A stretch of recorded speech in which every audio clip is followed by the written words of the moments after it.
Niekde v minulosti ticho zomrel život, ktorý sa len začínal. Tento prípad je varovaním, že za tichom, za úsmevmi, za stenami obyčajných domov sa môžu skrývať príbehy, ktoré nikdy nemali byť utajené. Dnes vám priblížim smutný a zároveň silný príbeh, ktorý sa stal na Slovensku. Príbeh, ktorý nás núti zamyslieť sa, nielen nad osudom malého nevidného dieťaťa, ale aj nad tým, čo sa skrýva za rozhodnutiami jeho matky. Keďže sa jedná o prípad tých najmenších, je to o to horšie. Pre väčšinu z nás je narodenie dieťaťa spojené s obrovskou vďačnosťou, pokorou a radosťou. Pre iných však môže byť dieťa problémom. Pripomínam, že video slúži len na vzdelávacie účely. V tichom mestečku Dunajská Streda na južnom Slovensku, ktoré malo v tom čase 23 000 obyvateľov, sa v roku 1997 odohrala tragédia, ktorá šokovala celé Slovensko. V kontajneri na komunálny odpad bolo nájdené bezvládne telo len niekoľkodňového bábätka. Kto bol schopný takéto brutality a prečo?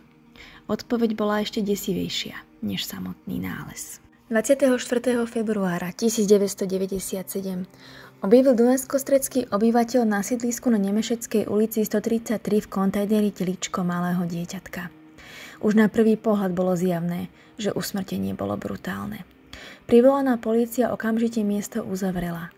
Našla zvyšky odevov novorodenca, 3 kusy dámskych nohavičiek, 2 tričká a uterák. Všetko bolo ušpinené krvou. Súdna pitva odhalila šokujúce detaily. Chlapček sa narodil živý a zdravý. Narodený bol 22. februára 1997, teda 2 dni pred nálezom. Jeho hmotnosť bola 2700 gramov a dĺžka 51,5 cm. Pupočná šnúra bola oddelená bližšie neznámym ostrým predmetom. Novorodenec bol usmrtený krátko po narodení. Bol bodnutý 35 krát. Zranenia spôsobené nožnicami mu zasiahli všetky dôležité vnútorné orgány. Pritom smrtiaci nástroj zostal zapichnutý v ústach novorodenca. Popravde vôbec si neviem predstaviť, aké to musí byť objaviť takéto niečo hrozné. Polícia sa sústredila na hľadanie matky. Predsa len novonarodené dieťa nájdené bez matky je signál, že niečo nie je v poriadku. O niekoľko dní neskôr sa podozrenie zameralo na iba 17-ročné dievča rómskeho pôvodu. Išlo o študentku 3. ročníka súkromného stredného odborného učilišťa v Dunajskej Strede.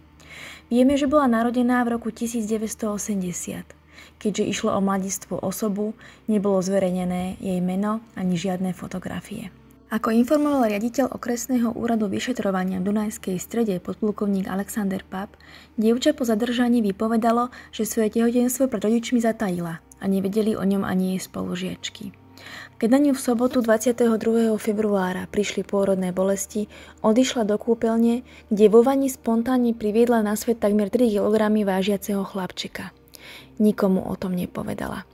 V zúfalstve vzala nožnice a dieťa brutálne dobodala. Telo následne zabalila do vreca a odniesla do smetiaka. Prípad vyvolal vlnu pobúrenia, ale aj otázok. Prečo dievča nedostalo pomoc? Vedeli o jej tehotenstve rodičia? A ako je možné, že prešlo 9 mesiacov bez povšimnutia? Vyšetrovatelia neskôr priznali, že dievča trpelo silným stresom, úzkosťou a strachom z reakcie okolia. Bola neplnoletá zo silne konzervatívneho prostredia. V spoločnosti sa rozpútala debata o nedostatku sexuálnej výchovy, duševného zdravia a podpory pre mladé matky. Dievča čelila obvineniu, no vzhľadom na mladistvý vek páchateľky hrozí jej v prípade dokázania viny nepodmienečný trest odňatia slobody od 1,5 do 4 rokov. Prípad zostal navždy zapísaný ako jedna z najbrutálnejších vražd novorodenca v histórii Slovenska. A to dnes vyvoláva vášne. Bolo to usmrtenie? Zúfalstvo? Odsúdiť ju? Alebo ju ľutovať? A mohli sme ako spoločnosť zabrániť takéto tragédii? Zamyslite sa. Poďme sa však spolu pozrieť na predpokladané dôvody, prečo mohlo dôjsť k podobným tragédiám.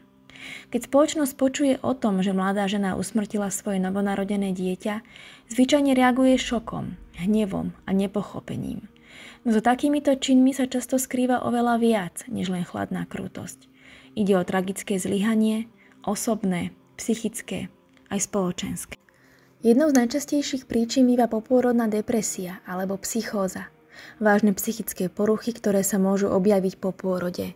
Matka vtedy trpí úzkosťami, halucináciami, stratou kontaktu s realitou a môže byť presvedčená, že dieťa je v ohrození alebo že jeho smrť je jediným riešením.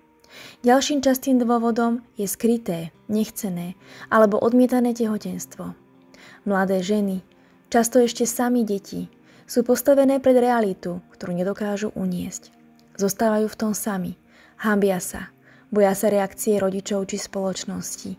A keď príde pôrod, často bez lekárskej pomoci, rozhodujú sa v panike, šoku a bez pomoci. Takéto tragédie sa nedejú len tak. Dejú sa preto, že niekto nemal oporu, pomoc, bezpečné miesto, kde by sa mohol obrátiť. Preto je dôležité hovoriť o možnostiach ako hniezda záchrany, anonymné pôrody či psychologická a sociálna pomoc pre ženy v krízových situáciách. Tento problém je hlbší, než sa zdá. A aj keď je obeťou nevinné dieťa, netreba zabúdať, že aj niektoré matky boli sami obeťami tlaku, odmietania, strachu a ticha. Takéto prípady často otriasajú celou obcov či mestom. Ľudia sú znepokojení a zároveň hľadajú príčiny, ako tomu predísť. Môže to viesť k lepšeniu služieb pre mladé rodiny, ale aj stigmatizácii a dezinformáciám. Na Slovensku existujú rôzne organizácie, ktoré ponúkajú pomoc mladým tehotným dievčatám a matkám. Poprvé, môže sa obrátiť na linku dôvery pre tehotné ženy. Tu nájdeš anonymné poradenstvo, pomoc s tvojimi otázkami a obavami. Ďalej sú tu centrá pre tehotné ženy a matky v núdzi. Tieto organizácie ti pomôžu nielen s informáciami, ale aj s materiálnou pomocou, bývaním alebo napríklad s prípravou na materstvo. Nemusíš sa bať kontaktovať ani sociálne služby na tvojom úrade, kde ti poradia, ako získať príspevky, dávky alebo pomoc pri riešení tvojich rodinných či finančných problémov. Veľmi dôležitá je lekárska starostlivosť. Gynekolog ti pomôže sledovať tvoje zdravie počas tehotenstva a poradí ti, čo je pre teba a bábätko najlepšie. Ak sa cítiš vystresovaná alebo máš strach, nezabudni, že je tu psychologická pomoc a terapia, kde ti pomôžu zvládnuť náročné pocity a podporia ťa. Pomoc nájdeš aj u rôznych neziskových organizácií a charít, ktoré majú skúsenosti a vedia ti pomôcť. A nakoniec, ak chceš, môžeš využiť aj online poradenstvo a komunity, kde ľudia v podobných situáciách zdieľajú svoje skúsenosti a podporujú sa navzájom. Neboj sa požiadať o pomoc. Každý má právo na podporu a šancu začať nový život s dôstojnosťou. Môže to zachrániť život.